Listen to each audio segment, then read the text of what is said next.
حضرت جابر بن عبداللہ رضی اللہ تعالیٰ عنہ ارشاد فرماتے ہیں کہ پیارے آقا صلی اللہ علیہ وآلہ وسلم نے ارشاد فرمایا کہ میری امت کو ماہ رمضان میں 5 چیزیں ایسی عطا کی گئی جو اس سے پہلے کسی نبی کو عطا نہ کی گئی۔ ان میں سے پہلی چیز یہ ہے کہ جب رمضان المبارک کی پہلی رات آتی ہے تو اللہ رب العزت میری امت کی طرف نظر رحمت فرماتا ہے، اور اللہ تعالیٰ جب کسی کی طرف نظر رحمت فرمائے گا تو اس کو کبھی بھی عذاب نہ دے گا۔ دوسری چیز یہ ہے کہ روزے دار کے منہ کی بدبو اللہ تعالیٰ کے ہاں مشک سے بھی زیادہ پسندیدہ ہے۔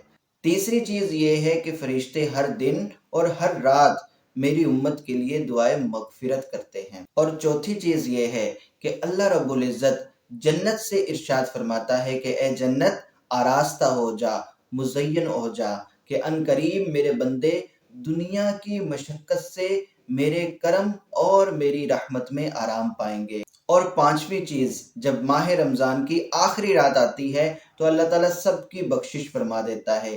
ایک شخص کھڑا ہوا اور عرض گزار ہوا، یا رسول اللہ صلی اللہ علیہ وآلہ وسلم، کیا یہ شب قدر کی رات ہوتی ہے؟ پیارے آقا صلی اللہ علیہ وآلہ وسلم نے ارشاد فرمایا، نہیں، کیا تم دیکھتے نہیں کہ جب مزدور اپنا کام مکمل کر لیتا ہے تو اس کو مزدوری عطا کی جاتی ہے؟